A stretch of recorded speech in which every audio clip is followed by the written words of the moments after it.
A warm welcome back to the Forensics Detailing channel. Do not forget to subscribe. So we're continuing our Hall of Fame wax series in this video. This is number 7 in no particular order of the 10 rings of power. Okay, what is it? You probably recognise the logo. Bilt Hamber double speed wax, a carnauba polymer paste wax, 250 ml. Now, this is an interesting wax because it's a bit different to other products in this comparison. This is a performance wax that I think will have been formulated by Bilt Hamber to outperform other paste waxes in how long it lasts on your car. And in particular, how well it repels water off of your vehicle. This, I believe, is the third paste wax that Bilt Hamber released, Autobahn being the first one, more for older paintwork types. Fini Wax being the second one, which is like a dry curing or curing carnauba wax that does have good durability and an easier buff. I think Bilt Hamber probably made this third. I could be wrong on this. I'm guessing on some of this. Made this third, and they figured that they could add hydrophobic polymers to it and perhaps increase durability a little bit, but still maintain that fundamental principle of how they formulate the wax. Once you start figuring out your basic blend, then you can start playing around and making different waxes and tweaking them. I'm just guessing here with some of this, could be completely wrong. So the difference would be the addition of the hydrophobic polymers, a synthetic material to add hydrophobicity. So Bilt Hamber double speed wax, as well as being very durable, also beads like crazy. Now, I also believe that this product costs £16.95 for 250 ml of wax, which is incredibly good value. Now, there are some cheap paste waxes out there, but some of them, you know, the sub £10 ones can sometimes be like emulsions, carnauba emulsions, and look a bit porridgey, and they don't feel like a proper paste wax. So when you take the lid off this thing, the first thing is, there's a bit of yellow in there, which is, the yellowing can come from the carnauba, but it's quite a pale. I mean, out in the light, look at that, it's almost white. So it makes me wonder if they're using that refined carnauba that's bleached, so it's not kind of yellow, which wouldn't surprise me, because that's a slightly more expensive material, and it just looks like it is, doesn't it? It looks really pale white. Or if they're not, and they're using normal carnauba that's yellower, is it mixed with so many other waxes that it's doing that? There is a graininess to this, so I do suspect that there's quite a lot of carnauba. It's carnauba dominant, but I think there's probably some other waxes in there as well. But yeah, I don't know. Probably, maybe not. Who knows? It's very dangerous to guess. Very dangerous to guess. Now, Bilt Hamber wax is using a solvent, and their solvents, and they have a really good solvant called Bilt Hamber cleanser fluid, which I tried using as a solvent for a wax once, and it worked really well. So I always wanted to know what their solvent was, but I would imagine this is more than one solvent in here, possibly. So a mix of a heavier solvent and a lighter solvent, so that you get a quick cure from like the surface of the solvent kind of, you know, vaporizing or whatever coming out of the wax, and then the wax hardening, but not quick enough that if you had the lid off the product, it would go like a rock within 20 minutes. So there's more heavier solvent in there as well. So it just creates this variance with how you get a cure, and that was the way to do it, to a heavy solvent and a light solvent as such. Now, let's just do some other bits. Hopefully you're finding all this stuff interesting. Let's just read some of the things on the back here. Thoroughly. So the directions: wash the vehicle with hot water. Oh, that's interesting. With hot water and salt-free shampoo. Very technical, that is. You don't have to wash it with hot water. But I always try and follow the instructions. So maybe they need a bucket of hot water, because your pressure washer's not going to be able to do that. Do not use wash and wax products. Obviously, if you're putting a wax on, yeah, because you're going to create a film of wax already before this product goes on. Dry vehicle with a chamois leather or synthetic equivalent microfiber towel. Work on a shaded cool panel. Yeah, the waxes don't like heat. Dampen the sponge applicator. This has just been dampened slightly. Can you see that? Just slightly, but it's not kind of wet. You probably can't see it, but it is. It's just got a slight dampness to it. Right, where's this? Where do we get to? Yeah, damp the sponge out, wring out as much as possible. It's been done. Apply wax sparingly with app pad in light circular motions. Allow to dull or dry for cure 5 to 10 minutes. But interesting, the word dull. Buff to it because they're a technical brand. So I wonder why they use that word. Buff to a high shine using microfiber cloth. Provide. There's a typo. There you go. I've spotted something. Using the microfiber cloth provided. Turn frequently. If dusting occurs, too much wax was applied. Under certain humid conditions, this is important. The applied film may bloom after the initial application and buffing. This will disappear once the film is fully cured, or it can be removed immediately with a wipe down buff or a slightly damp buffing cloth. Yeah. Both applicator pad and microfiber cloth pad should be washed. Do not. Yep. So good instructions.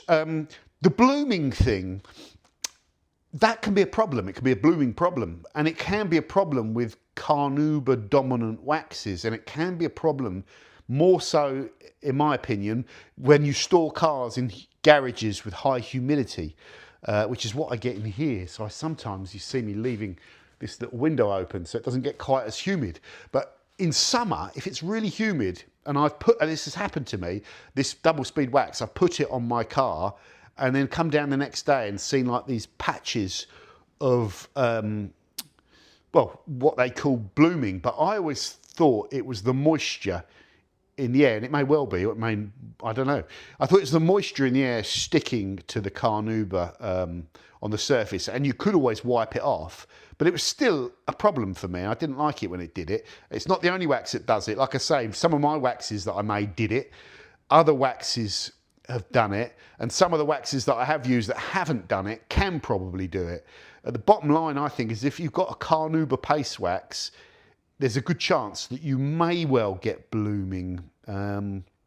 Yeah, but it's really weird though, because I'd make a wax and it could happen, and I'd make another one with a tiny tweak and it wouldn't. But I don't know if that was just because the humidity circumstances weren't right.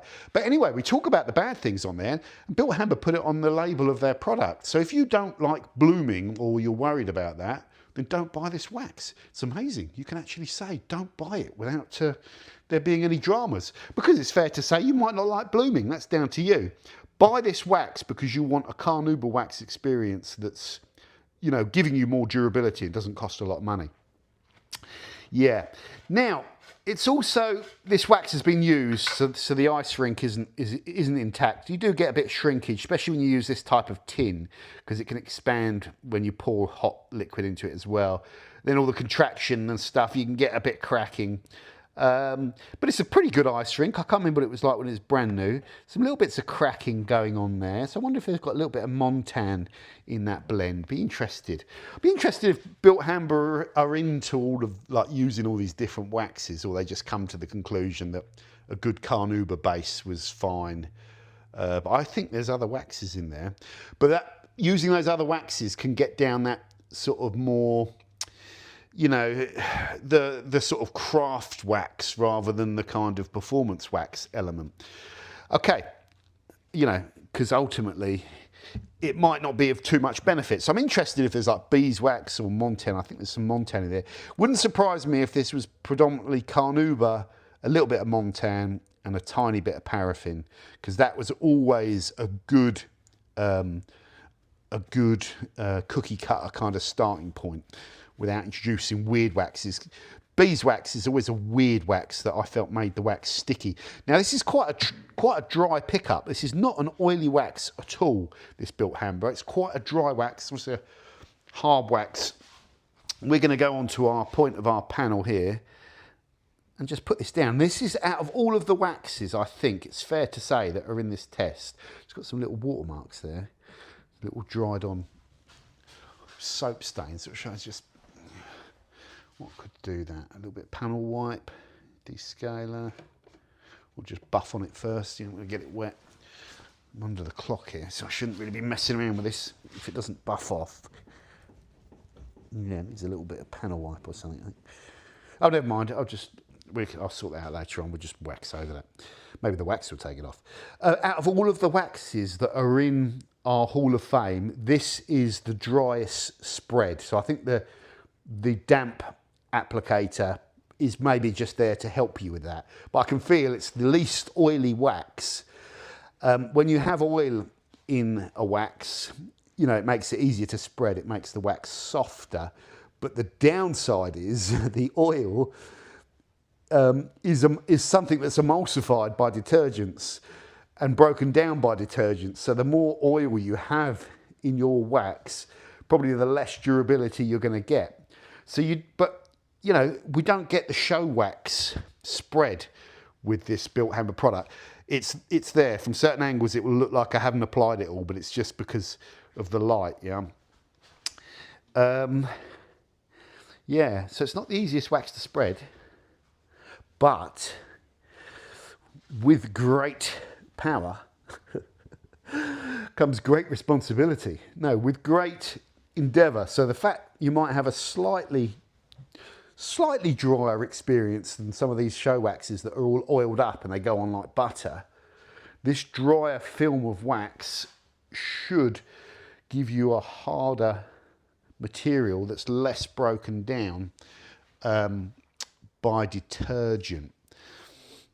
Yeah. Now, if you load this applicator up and it's absolutely full of wax and you go putting down a thicker layer, sometimes it can feel easier to spread and lay out, but then later on when that cures, you could run into problems with this particular wax, because right now all of those hydrocarbon solvents are vaping out of this wax and this is going to harden right up. So any high spots of wax are going to be difficult to remove, and that's where just this gentle kind of applying the wax in little gentle light circles with the right amount on can come into play.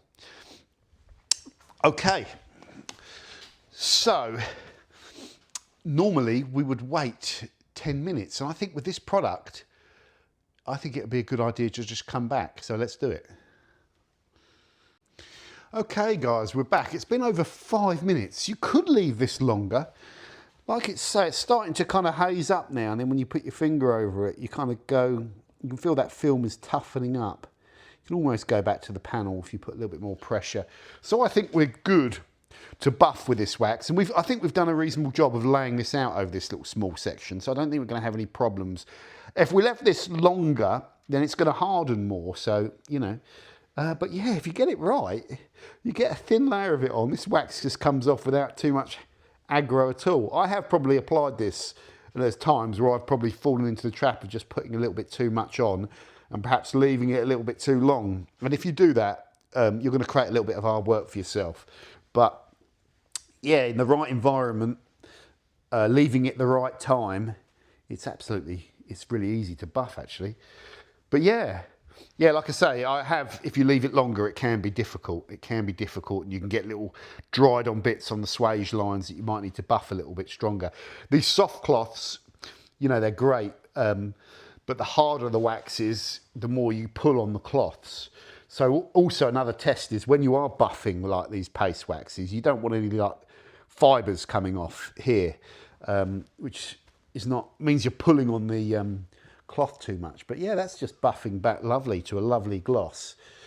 Yeah, you do get the carnauba warmth with this particular product, but I think what a lot of people like about double speed is the fact that if you've got like loads of waxes, and we'll be doing this test, and you put them all out on a panel and you just left them outside, from the testing I've done, this is up there with one of the most durable.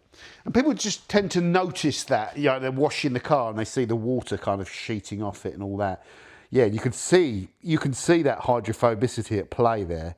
They'll slide off the wing. You can just see the beads coming through. So it's a really beady wax. When you atomise like that, it'll, you know, they all bead a bit, but this is a really hydrophobic wax. You know, maybe a 9 or a 10 out of 10 on beading or whatever. It's very, very hydrophobic. I'm just using that to get the majority of the water off. Right, and then we'll go back over with this. So, the interesting thing is, where do I think Bilt Hamber wax, double wax, where would it come overall in my Hall of Fame? Because my Hall of Fame is going to probably be, my personal favourites might not be about which one lasts the longest on the panel and performs the best technically. I expect when I do performance testing that double speed might be up there as one of the winners, and it's also very cheap. So under testing, Bilt Hamber may test well and win a formal belt and braces type comparison. But when it comes to my personal favourites, Bilt Hamber may be lower down the list in my Hall of Fame because I'm ironically, I'm looking for a bit of the BS.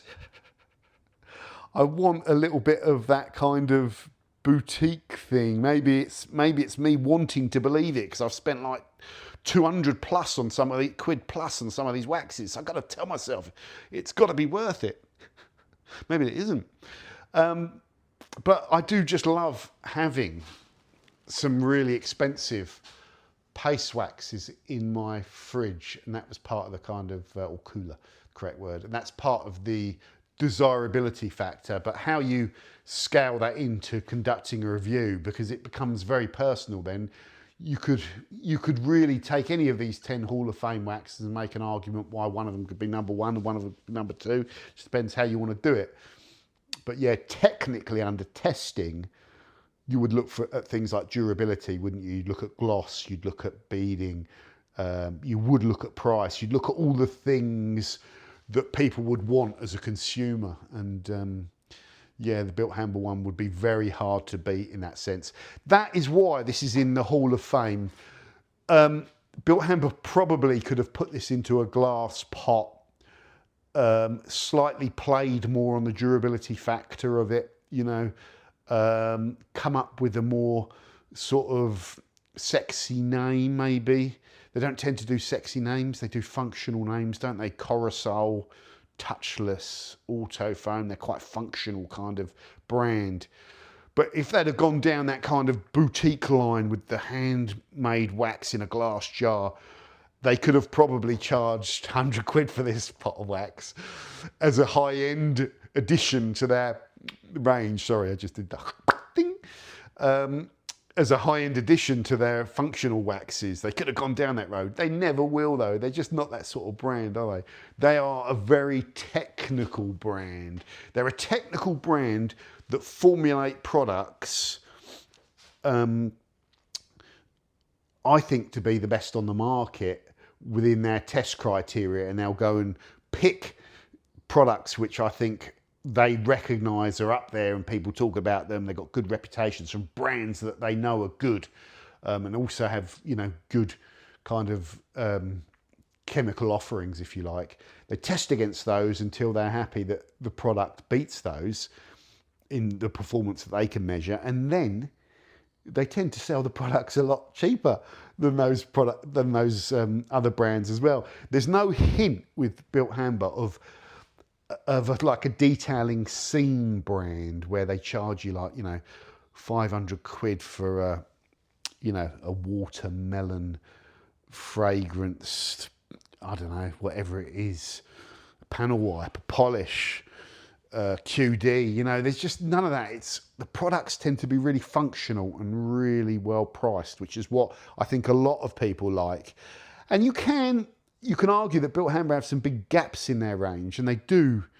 I can't see them ever selling you like some of the things, you know, they tend to sell you a few chemicals which you can do a hell of a lot with, rather than solutions for every single area of detailing. But you could also say, and we have said it, that they are missing things like there's no tyre dressing, there's no glass sealant, there's no